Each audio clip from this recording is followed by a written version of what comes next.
Welcome, everyone. I'm Val Hawkins, Chair of Agenda Alexandria. In our 24th season, Agenda Alexandria is our community's premier organization that explores the issues that our city faces without taking sides. In fact, our motto is taking a look without taking sides. Today, we have a very special and timely, relevant program of high interest to our community. Density in Alexandria, which will focus on the population of density of Alexandria and its consequences. We'd like to thank our board members who have worked to organize and execute our program today. Rod Cuckrow, who will moderate the program today, Janet Barnett and Jeannie Theismann, and thanks to Ricardo Alfaro, our vice chair and producer. And special thanks again to our program sponsors for this year, Simpson Development, Homes of Alexandria Compass, and the Zebra newspaper. And finally, our supporting members and sustaining contributors. We are most appreciative of our great panelists today who have graciously given their time and thought to address this important subject. Rod will introduce them after this message.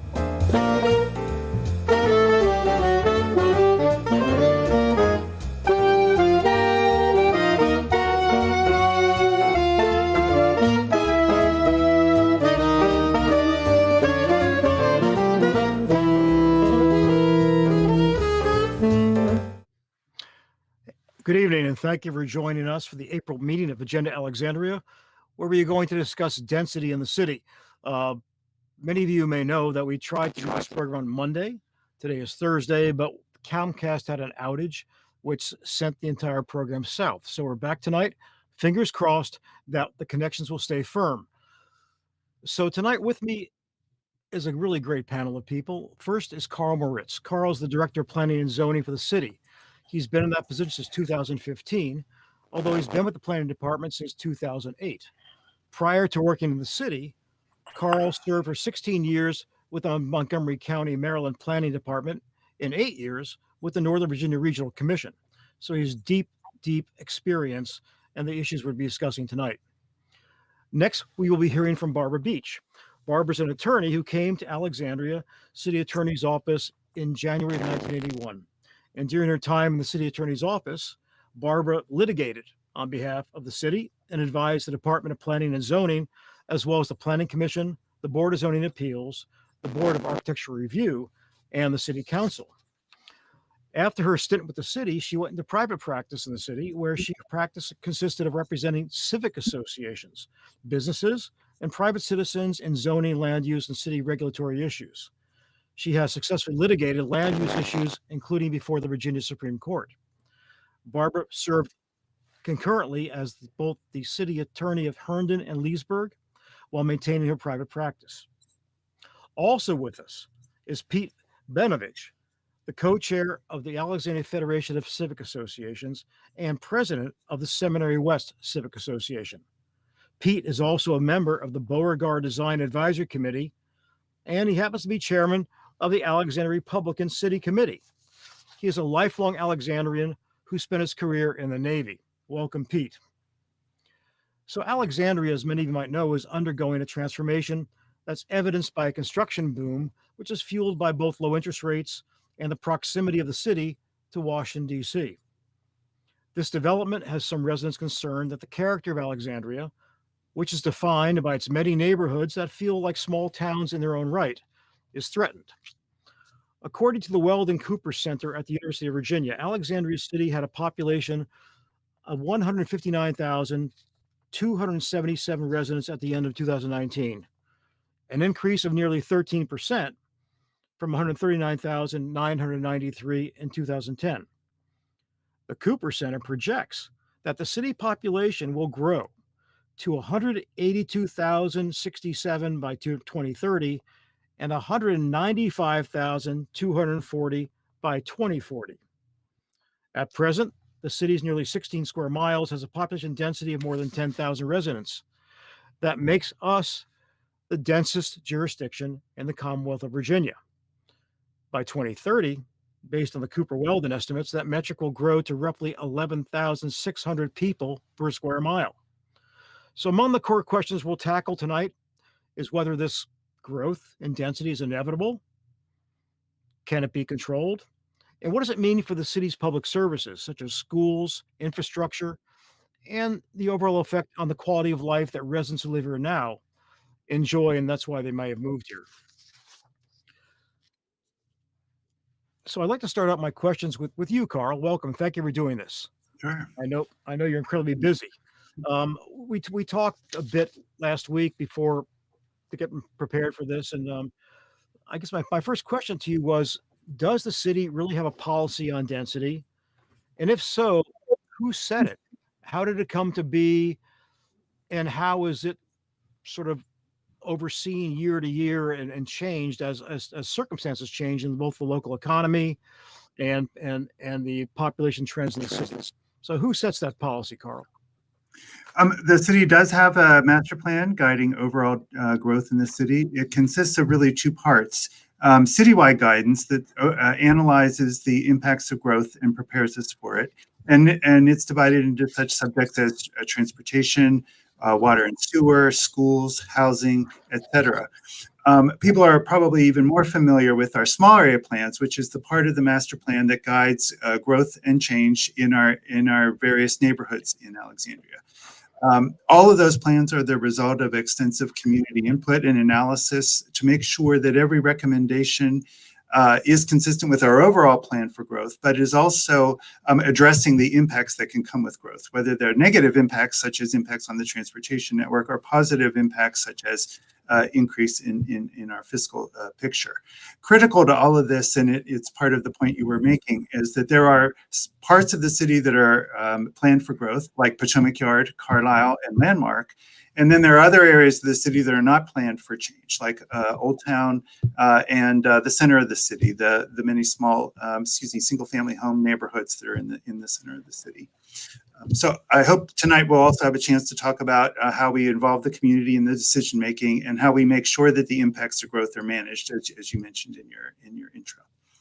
So just as a follow-up, Carl, is the city's policy then to sort of maximize development around the transit hubs, as you mentioned, Potomac Yard, Braddock, uh, uh, Eisenhower Valley, but then really protect the core of the city that is still sort of what you would call almost like suburban neighborhoods you would find in other parts of the country or Virginia, and to sort of hold those harmless from the effects of density. Is that a fair?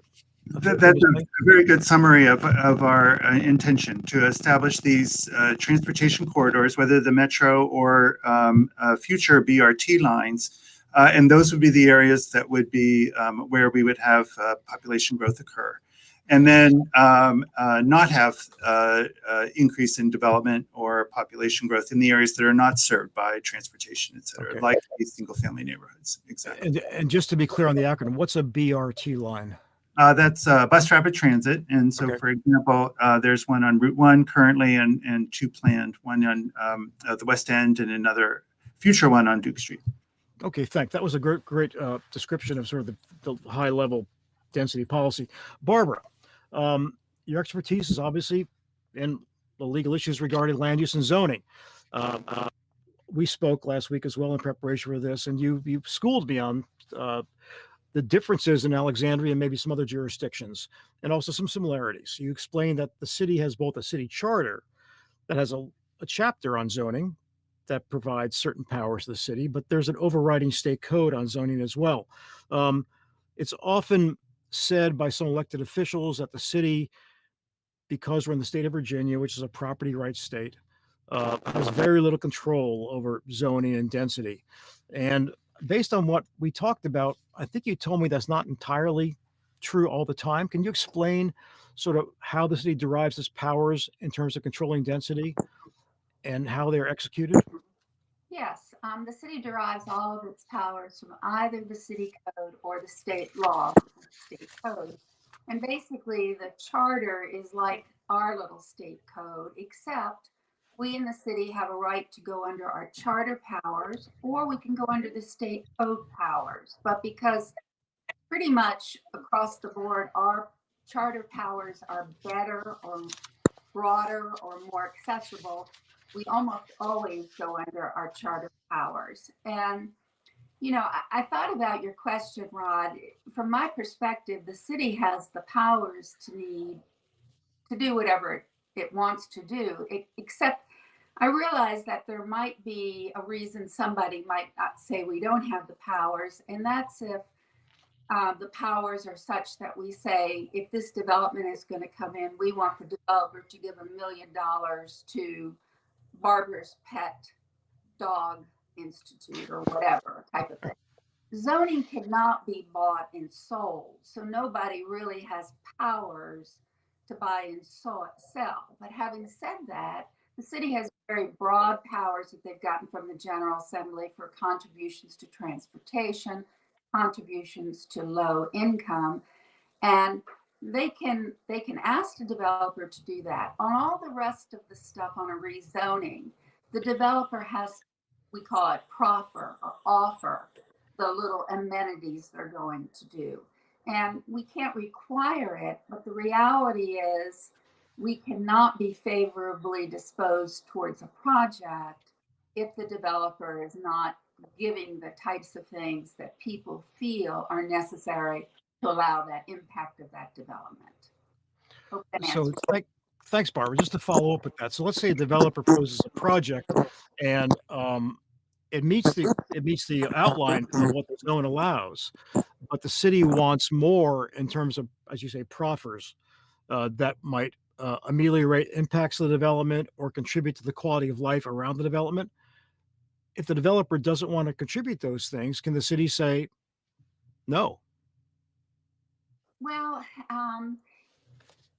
I guess there's a technical answer and a reality answer. The technical answer is the city can't, if somebody doesn't need any city permissions, the city is stuck with what the code requires or says.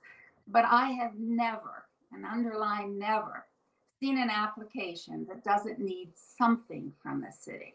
It might need a special use permit, it might need a variance, it might need often a rezoning or a map amendment. So it's very unusual for anybody to want to do anything that somebody would take a second look at without needing the city permissions. Okay, what I'm hearing from you is that the city can say, even if you meet the letter of the zoning code with your application, if you don't meet the spirit of our policy, the policy that Carl outlined, then we don't have to approve it. I don't think I'm saying that. I think what I'm saying is that the letter of the zoning code almost always has a leeway where people are going to need more than what the zoning code says. And that seems to be the case right now very often. Say, Pete, can you hear me? Okay, good. I'm sorry your video connection may not be what we'd like it to be, but thanks for joining us. So you've heard my questions to Carl and Barbara, and I mean the reason I wanted to invite you on this panel is because as co-chair of the Federation, every month at your meetings, I'm sure, and probably in between those meetings, you're hearing from other civic groups and citizens about their concerns with regard to development A or development B. And I know that you often get briefed by Carl's staff at your meetings on a lot of these development proposals. But based on your time in the Federation and as president of your own civic association, I mean, what's your greatest concern here? I mean, what's the thing that you really wish was being paid more attention to? The greatest concern that I have, and thanks for having me, Rod, on this panel, the greatest concern that we have is the lack of appropriate and timely civic involvement in the decision-making process. And I know that Carl has done a great job in trying to include the city, and the staff, quite frankly, has helped, and we get briefed at every meeting by Rob Kearns and Tony LaColla regarding the staff. But Carl hit on a very interesting point, and that is the fact that the master plan of the city has not been comprehensively overhauled since 1992. In point of fact, that is where the citizen input should be when we're trying to lay out a vision that we have for the city over the next 10, 20, maybe even longer period of time. That is what we need to do. We need to stop, in my opinion, doing Band-Aid fixes on parts of zoning and piecemeal working on some development aspects and come to grips with how does the city really view itself in the future. Let the chips fall where they may. You know, if the citizenry supports a greater increase in density, I don't think it does. That so be it. The major point, though, is there is a difference between development and density. You can have development and redevelopment. Sometimes I believe it's called infill. Correct me if I'm wrong on that, Carl. But you can have, for example, the McMansions going in on a half-acre lot in place of a 900 square foot home. Doesn't really increase the density too much, but it is an increase in development, and there are developers who would be doing that. Increasing the density through either ADUs or co-locating other apartments in an existing single family home actually does increase the number of people that are in that particular residence and does put a greater strain on the infrastructure for the city. That's our concern. So what is the actual concern or even complaint of the members of the Federation you hear from about the increase in development and density? I mean, what's bugging them about that essentially? What's the problem? What's bothering us is the character of the neighborhoods themselves. We are not really taking a look at the entire city and those specific neighborhoods and doing development that is compatible with A, what exists there, B, the infrastructure that will support increased density. That has to be that concomitant consideration that must be considered. For example, stormwater management. The greater the development slant density, the greater the lot coverage, you're going to be putting more of a strain on the infrastructure, either through stormwater or regular sewage. The real problem that we have is that many of these projects are sprung on us at basically the last minute. And the city council has already made up its decision, its mind very early on in the process before there has been proper citizen inputs. And we see that not just in the density issue, but that's what we're talking about here. We see that in a lot of the development issues that are going on in the city. And that is the overarching concern that we have through all of these projects, be it Heritage Square, be it in Beauregard or other areas. Okay, thanks, Pete. I want to remind our viewers that we are taking questions that you can submit, and we would address those to all panelists or individual panelists after we're done with a little bit of a conversation. So, Carl, I want to ask you about two things Pete talked about. Sure. One was his concern about there's been no overarching master plan, although as you and I spoke, the city has been looking at discrete parts of the master plan as development pressures evolved. North Old Town is a good example, right? Or the transportation plan, the sewage plan. But does he have a point that not look at the city as a whole is not as sort of effective long term if you're only looking at things as pressures develop in certain parts of the city? Would it be better to sort of do an overall master plan again and sort of get to a long-term vision of, let's just say, the population density? Should the city stop at 175 or 200,000?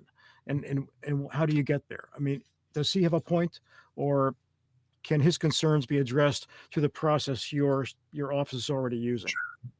Sure. So, since 1992, which is the last time, as Pete said, the comprehensive plan, we have done periodic checks, sort of to check the overall vision of Alexandria to make sure that when we're doing the smaller area plans, they do conform to a larger vision of what we hope to be.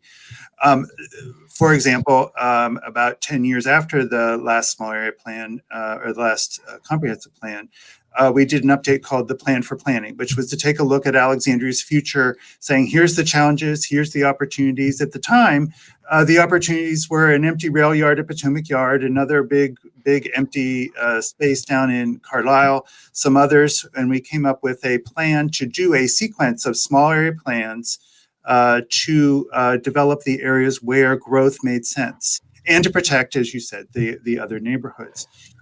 The neighborhoods that we have not touched really are the single-family neighborhoods in the center of the city. They have not been crying out for a new small area plan, in part because the plan that they have does protect and does continue to reflect the ambitions that we have for those neighborhoods. Not a lot of new development taking place.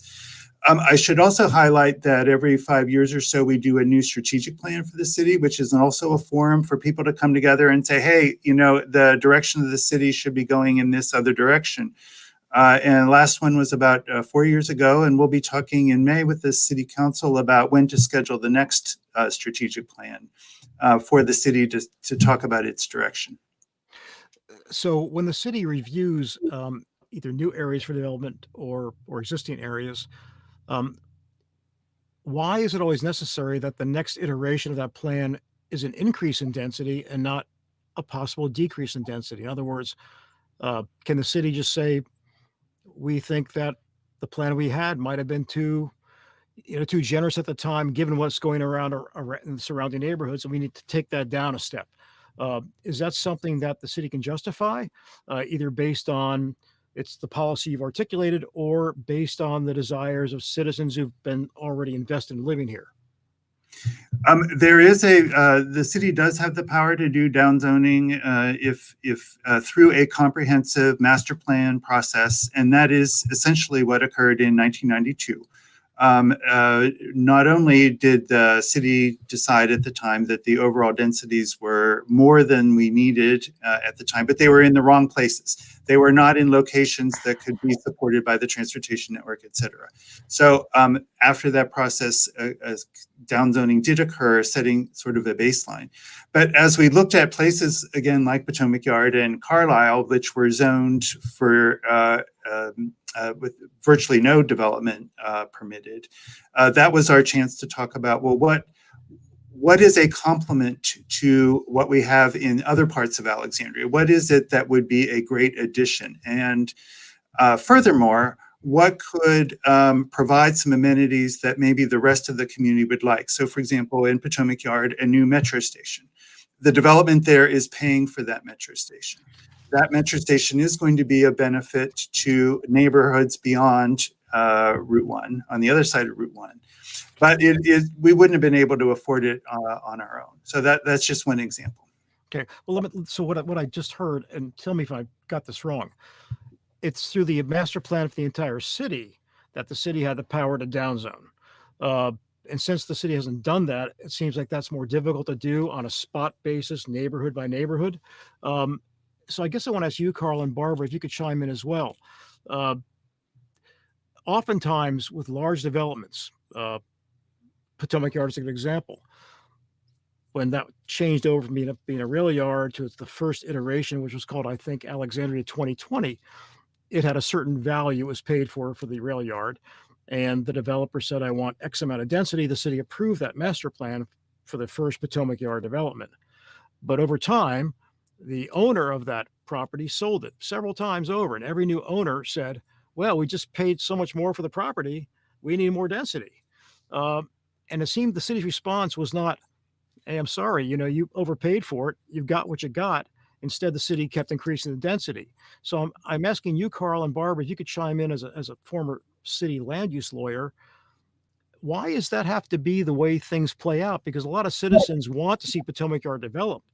But right now, the development of Potomac Yard that's occurring is about 3 or 4 times the amount of development that was envisioned by the city council when Potomac Yard changed over from being a rail yard to the first iteration of that development. I mean, why does the city have to always sort of respond to the argument that we paid more for the property, therefore we require more density? The thing that is important is that we look very closely, and with every small area plan, we calculate the value that is being created by the upzoning, and then we figure out how much of that we can extract from development to pay for the amenities that and infrastructure that are necessary. And the decision point is the benefit that we're getting from that extra value positive? Is it something that on basis we like the density for maybe the other benefits that it brings, like we like the retail, we like the parks that come with it, but also that the developer contributions that are coming along, the developer exactions that we're going to be asking for, are they sufficient? So we will put in Potomac Yard, say a $10 per square foot developer contribution. So every foot of increased density comes with a payment to the city, either in the form of a payment on the metro station or some other benefit. So we're looking at what are the benefits of density. That's part of our calculation and seeing how much of it we can get for the benefit of our residents. Okay. So Barbara, is it hard for the city or any jurisdiction, based on your experience as a lawyer, to say, well, you've asked for more density, but we're not going to give it to you because you bought what you bought, and it's this caveat emptor, right? It's a capitalist system, and you paid too much for it, and you got lower density, and now you want more. Can the city say something about that? Of course, the city can do that, but let me just say, I understand that many people feel that we should do new master plans, but I will tell you right now, if you look at every one of these developments that people are having trouble with, it's not what the master plan says, it's the fact that the developer is coming in and amending the master plan to gain greater density. That's really the issue. If you could stick with the master plan, there probably would not be as much of a surprise factor for the people who live in that neighborhood, because they know what the master plan says and they plan to live with it. So I noticed when Carl said that we like the benefits, and what my ears hear, and this is not a legal statement, but I hear that we like the money. I don't hear that the benefits are very subjective. I mean, what the benefits are to city staff might be different than what the benefits are to the people who live in the community that are going to be most impacted by traffic or sewers or whatever have you. So in answer to your question, Rod, yes, the city can say what somebody pays for a piece of land has absolutely no decision making into what our zoning or land use should be. So hope that answers what you asked me. It does, and I mean a lot of the approaches to dealing with these really complicated and very Solomon-like questions. I mean, I could argue, frankly, either way, for either your point of view, Barbara, or Carl, the city's point of view. So, Pete, citizen Yes, groups like the members of the Federation. Sure. It seems to me, and I don't want to be too critical because I was once the president of the Federation myself, but it seems as if right now, when citizens have complaints about the kind of issues we're talking about, as Barbara mentioned, going beyond the master plan to increase density, that the complaints end up being voiced on social media. People get on Facebook and they join a group and they just, they talk to each other and complain.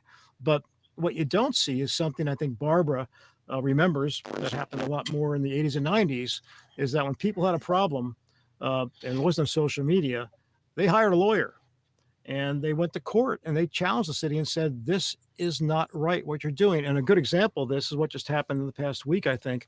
The city's about, I think, to reconsider their denial of a large development at Braddock Road Metro. And I know I saw something that someone's hired an attorney to say, the city, you can't do this. This is not according to code. Once you deny something, there has to be a cooling off period. So it doesn't seem to me, Pete, like your members, despite their heartfelt concerns about density and the effects on quality of life, are doing a very good job of sort of mustering the right kind of opposition. And I wouldn't even say opposition. Let's just say expressing your concerns in a way that Carl and his staff can hear it in a timely way to maybe try to change the outcome. So, well, there are several points to be made here. And first of all, let's not jump to litigation as the first avenue for opposition.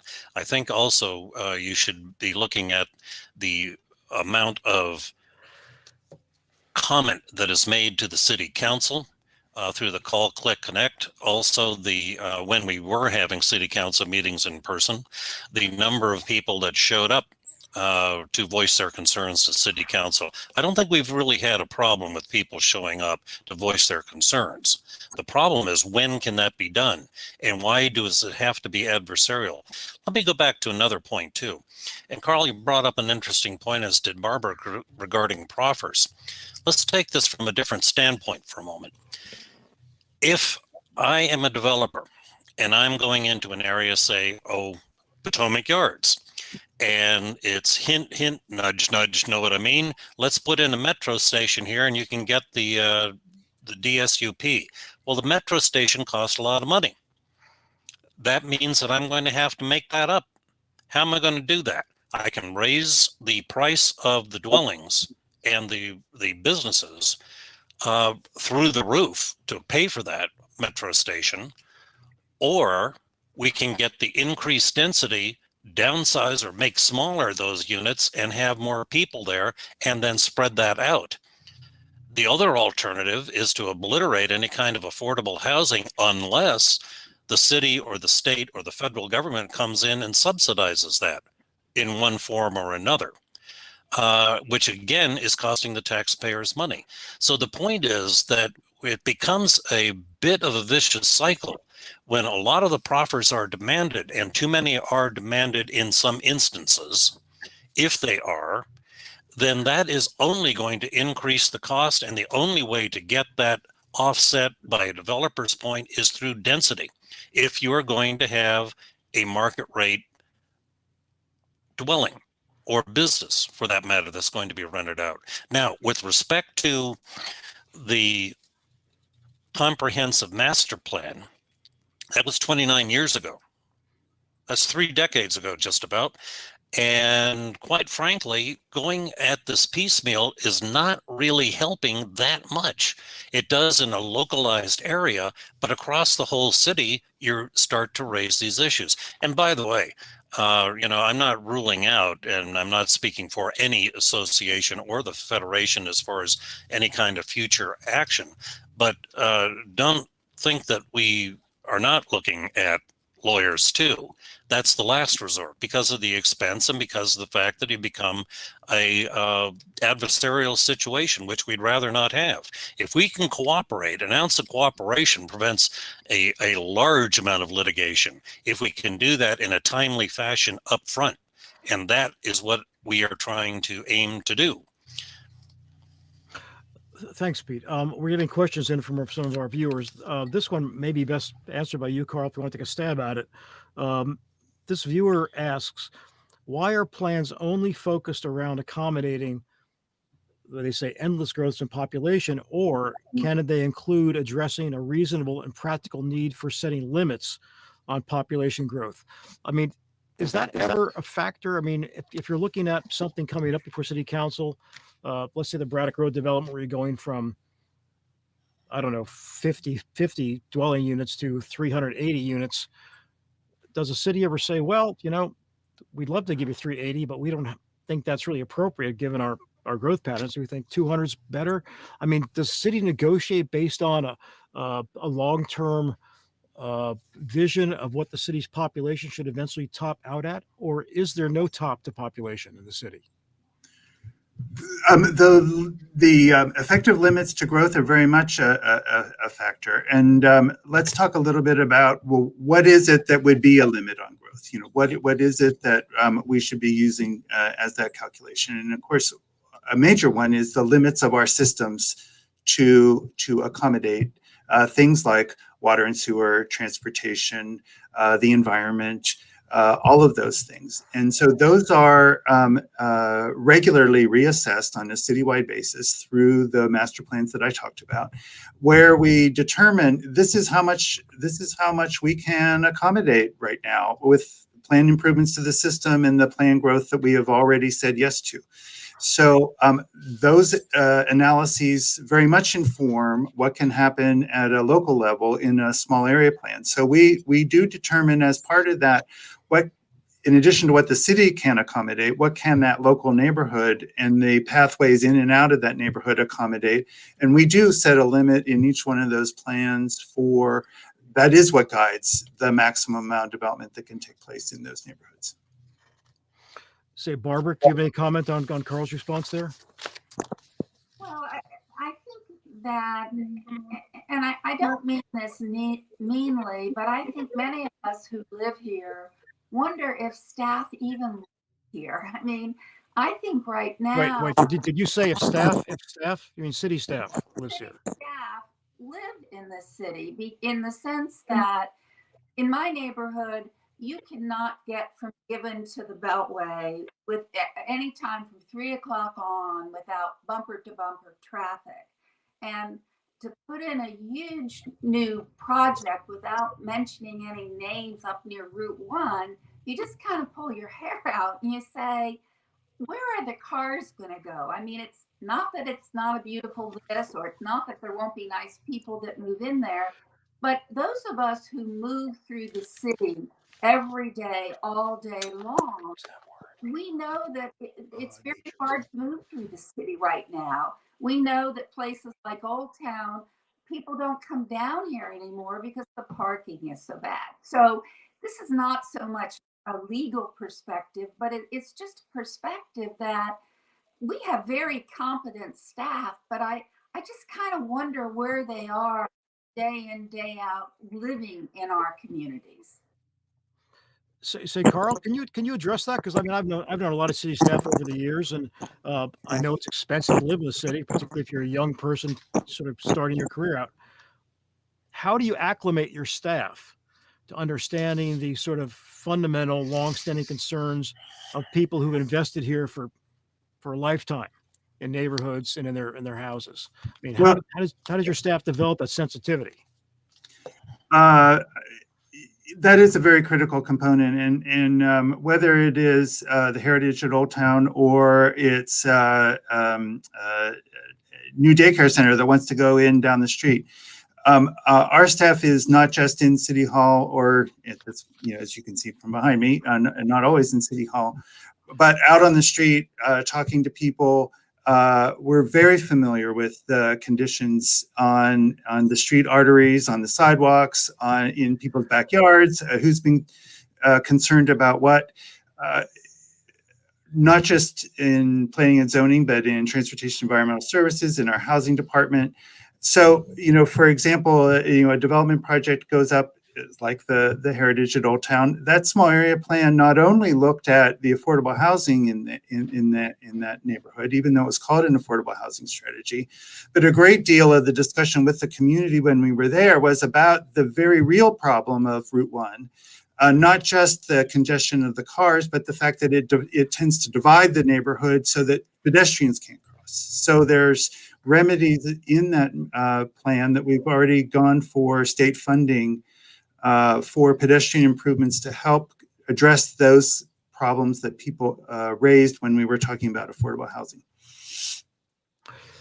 Thank you, Carl. Say, Pete, Yes, you mentioned a few minutes ago sort of the need to take into account how density affects the city's preparedness with regard to infrastructure of all types.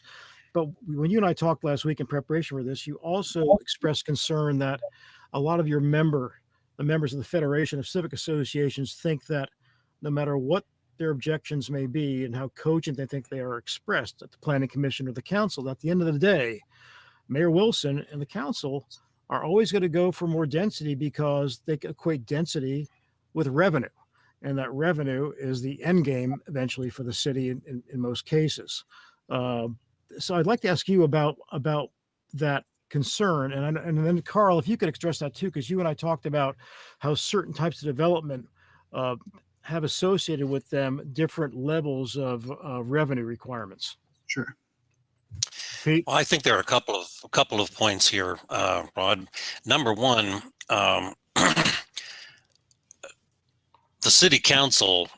Let me put it this way: the city council, as it is currently made up, would tend to opt for that.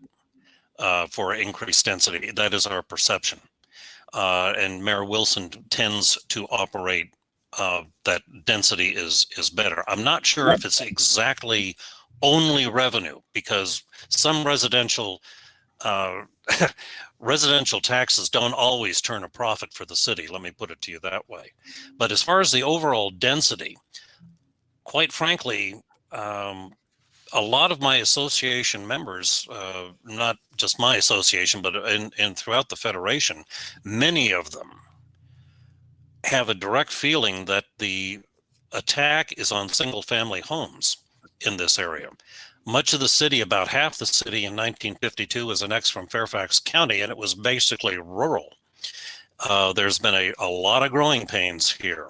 And the point is that we feel that a lot of the pressure is being put on single family residences to, if you will, upzone on the Minneapolis model to diminish or eliminate single family homes. We feel that this is a political agenda that has been pushed to a large extent.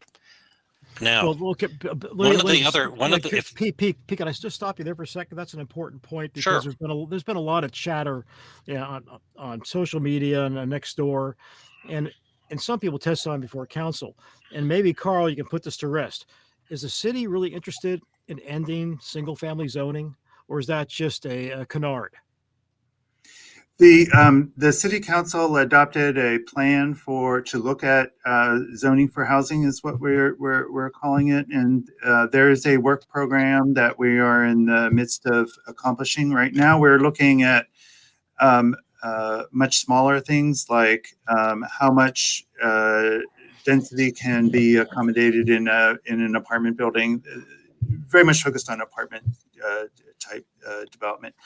But part of that also was accessory dwelling units, and that is an issue that I know some people were very concerned about.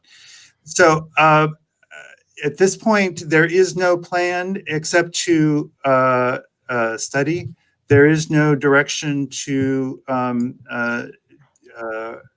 take us in a different policy direction than we have been in. There is only a direction to evaluate how we zone for housing. So what would be the reason why you want to look at, say, R25 zoning in Rosemont and say, well, Rosemont, you've had your 120 years of existence, and that was great, but now we're going to make this RB, which would allow apartments. I mean, is there a wisdom is there a method to that madness, sort of, to say, okay, we're going to rezone single family homes for higher density, or why even study that, I guess, is my question. Right now, the city and the region is in a housing supply crisis, and the city has lost somewhere around 16,000 affordable housing units, and everybody who has a property tax bill knows that the law of supply and demand appears to be in the demand side, because all of our home values are going up so rapidly. Alexandria is only one part of a regional housing economy, and yet we have encouraged our neighbors to begin thinking about the housing supply issue seriously. And I believe the city will be benefiting from having Fairfax County and Arlington and Montgomery and the district looking at ways to increase the supply of housing in the region, so that there's less pressure on housing prices here in Alexandria. But we have to do our part of that regional approach, and that is looking at, well, what are the things in our zoning ordinance that might make sense to adjust in order to allow some additional housing. Not everything we're talking about is about density, really. For example, the RB and the RM are both townhouse zones. People who happen to live in the RM townhouse zone can put an addition on their house, and people that live in the RB generally cannot, because the allowable square footage is so much different in those two zones. So one question we get from people that have moved, they're having a child and they're like, I can't put an addition on my house. Why does that make sense? And so we are looking at issues like that. Okay. So when you say the city's lost 16,000 affordable housing units, these units haven't been torn down. They've simply become more market rate. They become market rate, correct? Well, they've always been market rate. They're just not affordable to people earning the incomes that at least half of our population earn. Right, but the housing units haven't gone away. No, we didn't lose track of them. They just became unaffordable. All right. So just back to the original part of this question to Pete, because I know you have a lot of good data on this. Can you explain to our viewers sort of the benefits to the city financially of residential versus, say, retail, commercial, or multifamily, and sort of what the associated benefits in terms of revenue and then costs associated with those? Well, the cost associated No, with revenue is very. no, Pete. This is for Carl. Oh, I'm sorry. Oh, I'm sorry. I beg your pardon. Yeah, that's all right. Yes, so we periodically look at what we call the fiscal impact of new development, and it's always risky for me to talk about how much development contributes to our tax revenue, because of course people are also suggesting that we are zoning to get that revenue. But I think everybody wants to make sure that we're making responsible fiscal choices. So periodically we visit that. Last time it was a few years ago. We hired a national consulting firm that does this for practically every jurisdiction to look at what development is actually contributing. Of course, commercial development contributes more, the highest. So retail, hotel is the most, then retail, office, and industrial. But surprisingly, from this analysis, multifamily development actually is a net positive to the city in terms of revenue. The ratio that they use is everything above 50% is positive. Multifamily development is at 62%. Retail is at 84%. So while it isn't as positive as retail, for example, it is a net positive to the city. And there are some reasons for that, which I'm happy to go into the more detail about why that is, but I'll stop. Okay, thank you. Say, Barbara, we're getting a lot of questions here from people, and it's great that they're paying attention and are engaged. This one might best be addressed to you. Can a master plan account long term for balancing density with what might be argued are decreases in quality of life, or are those issues sort of too soft to be considered as a master planning metric when the council looks at development? Is quality of life something that can be taken into account in a master plan?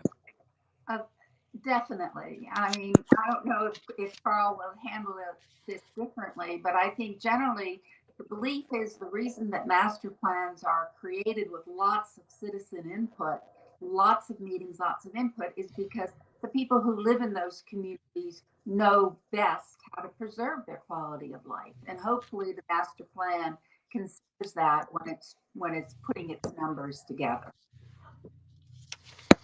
Say, Carl, do you want to comment on that? Because a lot of these questions I have all contain the phrase, what happens to our quality of life with the density?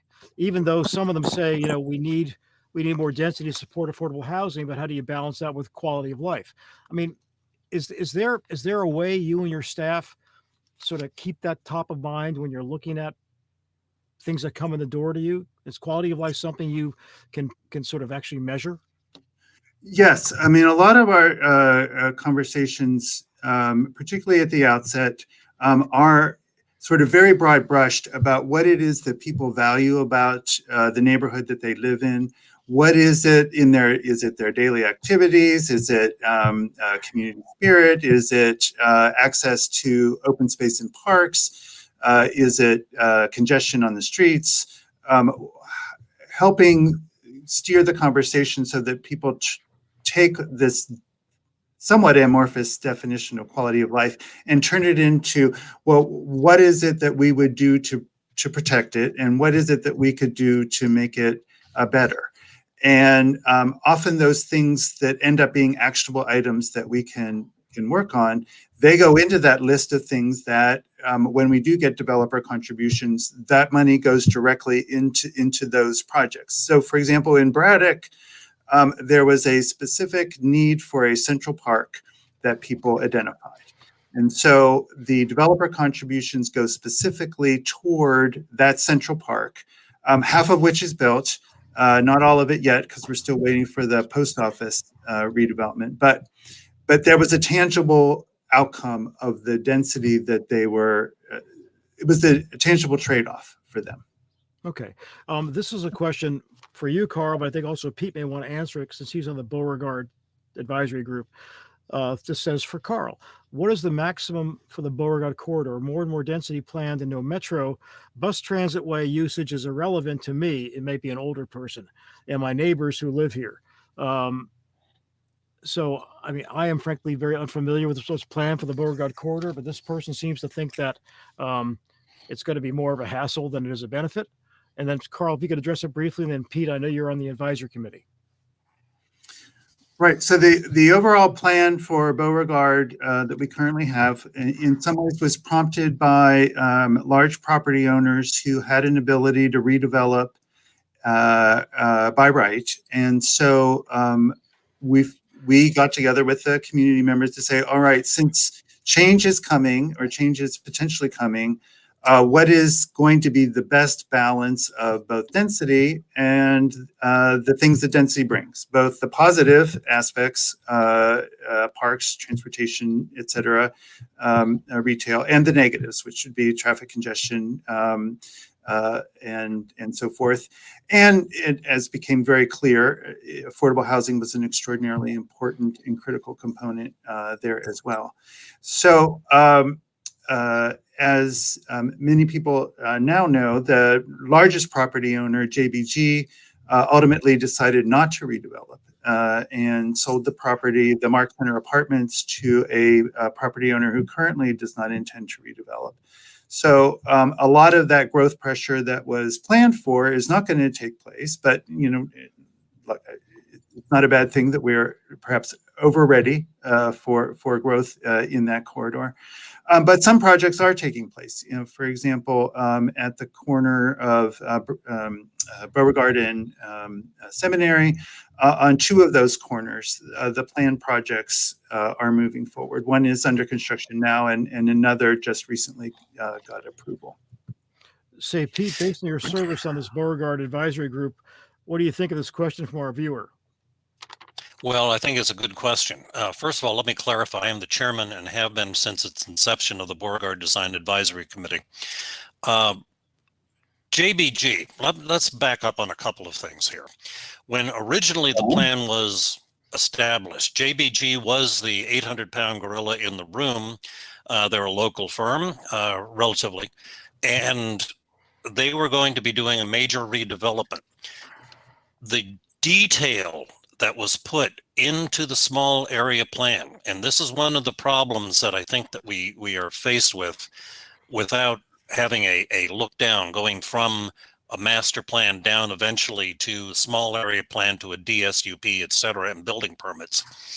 One of the problems is that, frankly, the city passed an ordinance for that CDD. The city council, it was law. When you incorporate so much detail in an ordinance, you run the risk of what exactly happened, that the economic situation, because of the enormous lead time it takes to get a development project through, the economic situation changed. And what happened was the staff was approached by JBG to say, well, now, can we change this? We don't need office space right here. We have a very high vacancy rate in office space right now in Alexandria. We don't need that. And the problem is that the staff looked at it and said, well, the city ordinance is this. We can't change an ordinance. So after some negotiation, I'm simplifying this a little bit, but after some serious negotiations, JBG said, sorry, we're not going to do it. And they backed off, sold the property off. Now, what has happened? We've lost the delta in revenue from that. We have lost certain affordable housing proffers that were going to be made. We have lost a desperately needed fire station. JBG was going to build the station. They weren't going to supply the equipment. They were going to proffer the land and build a station at the corner of Beauregard and Sanger. And in addition, and the commenter or the questioner was quite correct, this is the one area, there's this huge gap between the orange and blue and yellow lines here where there is no metro. And consequently, this is an attempt to try to rectify that with bus rapid transit, but there are additional problems on the connectivity with Arlington. Arlington actually had wanted to close down Columbia Pike. Now, I know that's off the subject, but the point is that there are connection issues that still need to be worked out. In addition, we had an elementary school, a high-rise elementary school, 4 stories, Ferdinand Day, that the school board, a beautiful building, by the way, that they've renovated. It's great, elementary school. We know we needed it, but that is right on the edge of the right-of-way where they're going to have bus rapid transit. And they're going to have children walking across that. The problem is the coordination between all departments, the city, the residents, and that's where the master plan, a comprehensive, I know it's a lot of work, but that's where we've got to start. Thank you. Say, Barbara, this is one you may want to tackle. So I've had a number of questions here that revolve around affordable housing, but this one's kind of pointed. It talks about the fact that the Metropolitan Council of Governments, COG, has sort of urged Alexandria to vastly increase its share of housing, affordable housing. I think Carl can talk to this if he wants to, but it said since we're only 0.4% of the region's landmass, how can we make any difference in regional housing supply, especially as the city has now invited Amazon into the city, and we've all seen the Amazon effect in property values, whether it's rental or property values for housing sales. They're rising at way beyond the rate of inflation, which may explain why Carl said we've lost 1,600 affordable housing units. So I guess my question is, when the city, as part of a regional government group like COG, says, yeah, we want to help out here, does that have the force of law? I mean, can the citizens say, well, wait a minute, is that just a political decision? Or, I mean, what the city's obligations that they state to regional governing bodies, are they the same as the master plan? They're not, are they? Or are they? Let me be very laid back here and say it's outrageous how ask the city of Alexandria to provide more housing when we carry the weight of low and moderate income housing compared to either Arlington or Fairfax. I mean, I read that. I read some great response from somebody to that, basically to the effect of what I've said. What COG needs to work in its own front yard before it comes on over to our neighborhoods. I hate to repeat what Pete said in a way, but to me, the elephant in the room with density is low and moderate income housing. We cannot afford to continue to be the end all be all for affordable housing. And I know there's many people out there who probably look at me as an attorney and say I have no heart. I also have an MSW, so I hope that offsets it a little bit. But the reality is, that's a master's in social work, right? It is.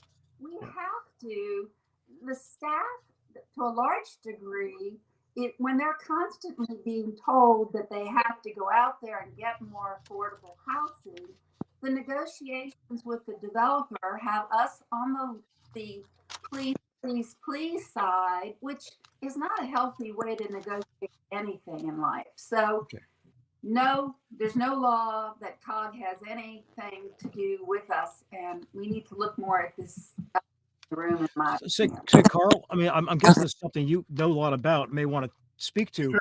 but I mean, who in the city was party to an agreement with COG to sort of vastly increase the city's contribution to regional affordable housing? Was that you? Was that Mark Jinks? Was that the mayor? I mean, if people wanted to sort of write an email, who would they write that email to?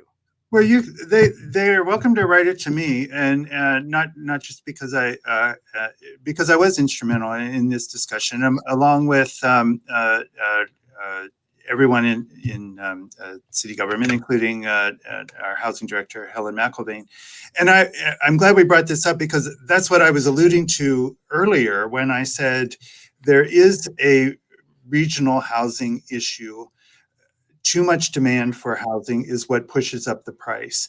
And it is in Alexandria's interest to get Fairfax County and Montgomery County and the district involved in solving the problem in their neighborhoods, because they're the 800-pound gorillas. If they do it, we're going to benefit.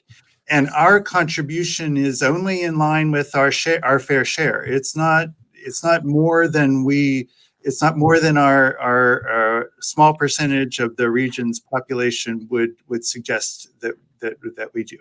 Okay. So I view this as a way of marshaling all the forces around the region to solve a problem that we do have that affects us. Okay. I've got several questions here from people who say that quality of life can actually be enhanced by people who prefer living in dense communities. It says many people prefer using transit to being stuck in a car. Are such people represented in this conversation? Well, I can't speak for Carl or Barbara or Pete, but in an earlier life, when I worked in Capitol Hill, I wrote the bill to finish the metro system because I believed so much, and the bill was passed and signed by President Carter, that it was important to finish metro. And my family and I live close to this Braddock Road station, and we use it all the time. So I'm certainly one of those people who prefers mass transit to being stuck in a car. Barbara, Pete, Carl, do you ever use metro? Well, yes. And also, Okay. I live in Old Town. I live in one of the densest neighborhoods of the city. And I do that because I'm an urban person. I love what density has brought in my community.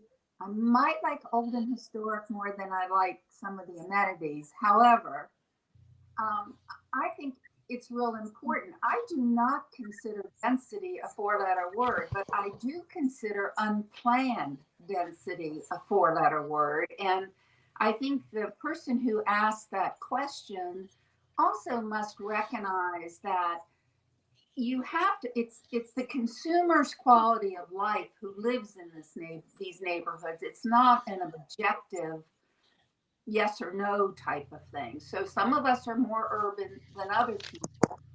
Again, I chose to live in a place where I could walk to amenities and things like that. So I like density, but I do not like density where the infrastructure is not in place to handle it.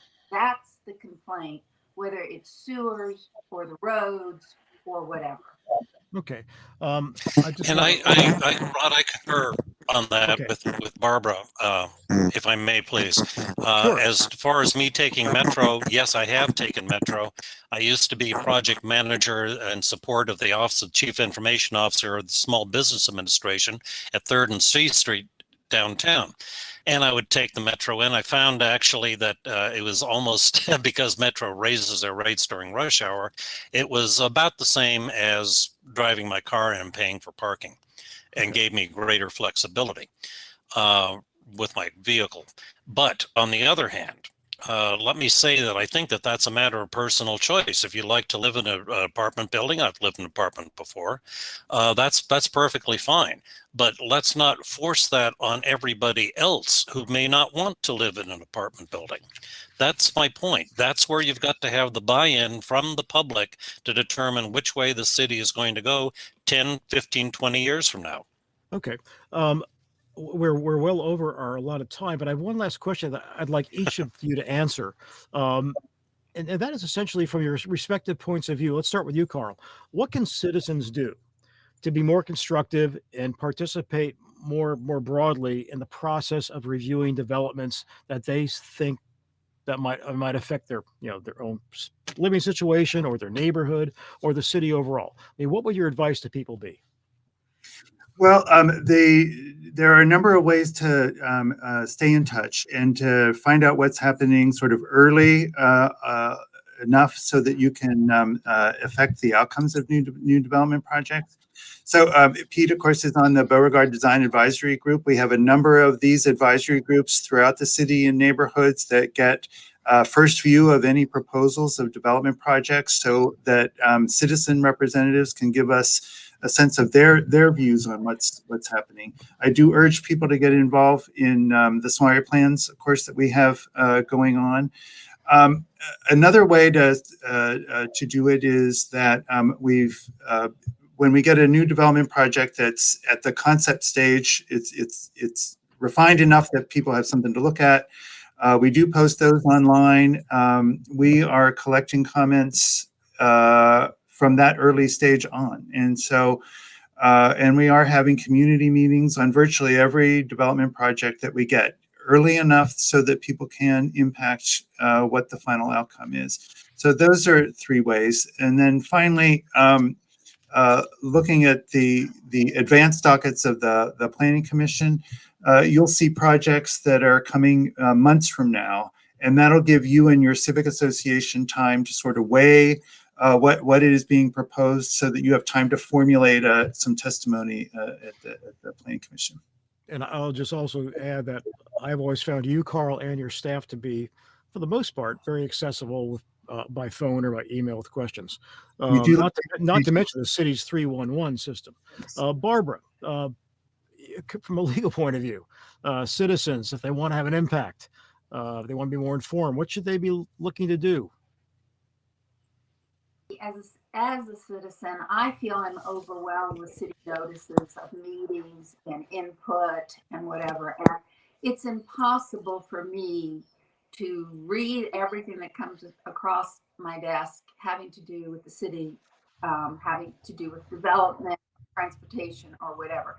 Maybe I've signed on too many newsletters, but my advice is to strengthen the citizen associations. I think the citizen associations need to get stronger, because I think as a group, you can divide up who looks at the special use permits, who looks at the transportation, and share that information so that each individual citizen doesn't have it on their desk to have to get through all this. Okay, thanks, Barbara. So, Pete, lastly, I mean, you're in the trenches as a civic activist on this. I mean, what do you think citizens should be doing that they're not? I mean, I don't want you to criticize your brethren, but what would you like to see happen that's different? Well, I think one of the things that was most heartening is, and in the Beauregard Design Advisory Committee meetings that we have had citizen input. They have made an impact. And as Carl rightly pointed out, we're the first ones to see a DSUP when it comes to actually making any kind of recommendations on that in the Beauregard area, I should say. I would also like to echo Carl's staff has been extremely helpful. I mean, there been some cases with City Hall and other departments where we've had some issues, but we've had tremendous support from them. And Carl, I appreciate your commitment to get solicit information from the populace early on. And Barbara, I think I'm going to take your warning to heart here, that this is where the Federation can actually fill a void by, when we have over 80 meetings a month, by dividing up the responsibility to go there and disseminating information.